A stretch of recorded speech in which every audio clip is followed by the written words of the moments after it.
ఈరోజు మనం మాట్లాడుకోబోయేది weight loss కోసం. ఎందుకని వెయిట్ లాస్ అవ్వట్లేదు? మన బెల్లీ ఫ్యాట్ అంతలా అయిపోతుంది. మనం ఎక్సర్సైజ్ చేసిన, ఫుడ్ తిన్న, షుగర్ లేకపోయినా. ఎందుకని?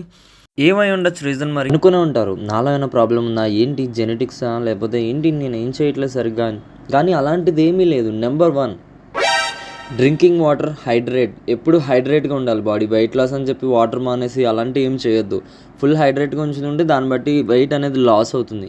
నెంబర్ 2 వచ్చేటప్పటికి టైమ్ ఈజ్ మోర్ ఇంపార్టెంట్.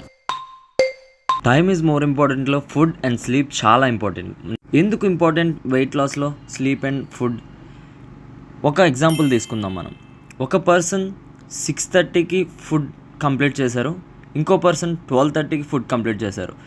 6:30 చాలా హెల్తీగా ఉంటారు, ఎందుకంటే డైజెషన్ అయిపోతుంది, హ్యాపీ స్లీప్, ఇంకా మనకి యాసిడ్ డైజెషన్ ఇలాంటి ప్రాబ్లమ్స్ ఏమి ఉండవు, ఆల్ క్లియర్. అది మన 12:30కి తిన్న పర్సన్ ఉన్నారు కదా, వాళ్ళకి metabolism, poor digestion, stomach acids reflection, heart burn, sleep indigestion, ఇంకా వచ్చేది యాంగ్జైటీ, వెయిట్ గెయిన్ కూడా అవుతారు. ఎందుకంటే మనం స్లీప్ అనేది కరెక్ట్ ప్రాపర్లో లేకపోవడం వల్ల నెక్స్ట్ ఇంకా ఓవర్ స్లీప్ అవడం వల్ల వెయిట్ గెయిన్ అనేది అవుతారు. Number 3, good food. మనం ఎంత ఫాస్ట్ ఫుడ్ తిన్నా సరే అది మనకి వేస్ట్. జంక్ దాంట్లో మనకి చాలామంది అంటున్నారు ఇప్పుడు రీసెంట్ టైంలో, నేను ఎగ్ తిన్నగాని ఎగ్ పఫ్ తింటాను అలా వెయిట్ లాస్ అయిపోతానంటే అస్సలు అవ్వదు. ఎందుకంటే దాంట్లో మైదా, రిఫైన్డ్ ఆయిల్ అన్నీ ఉంటాయి. దానివల్ల నథింగ్ ఈజ్.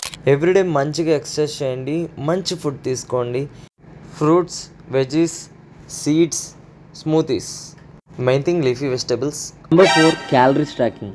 మనకి స్మార్ట్ వాచెస్ కానీ రీసెంట్ చాలా యాప్స్ కూడా వచ్చాయి క్యాలరీ ట్రాక్ చేయడం. రోజు మీరు ఎన్ని క్యాలరీస్ ఎంత తింటున్నారు, క్వాంటిటీ అన్నీ కూడా ఒకసారి చెక్ చేసుకోండి. దాన్ని బట్టి మీకు ఎంత వెయిట్ లాస్ అయ్యామనేది కూడా తెలుస్తుంది. Number 5, please visit the doctor. ఎందుకని చెప్తున్నానంటే వెయిట్ లాస్ అయిపోవడం వల్ల తగ్గిపోతుంది కదా అంటే తగ్గుతుంది, బట్ అయితే కొన్ని మెంబర్స్కి థైరాయిడ్, PCOS తగ్గడం కాస్త కష్టంగా అవుతుంది. అలా విజిట్ చేసి దానికంటూ ఒక మెడికేషన్, దాంతోపాటు వెయిట్ లాస్ ప్లస్ ఒక బోనస్ టిప్, స్పియర్మెంట్ టీ అనేది ఉంటుంది, అదే అయితే యూజ్ చేయండి. ఓవరాల్ వచ్చేసి consistence plus patience is equal to results. That's it. Thank you.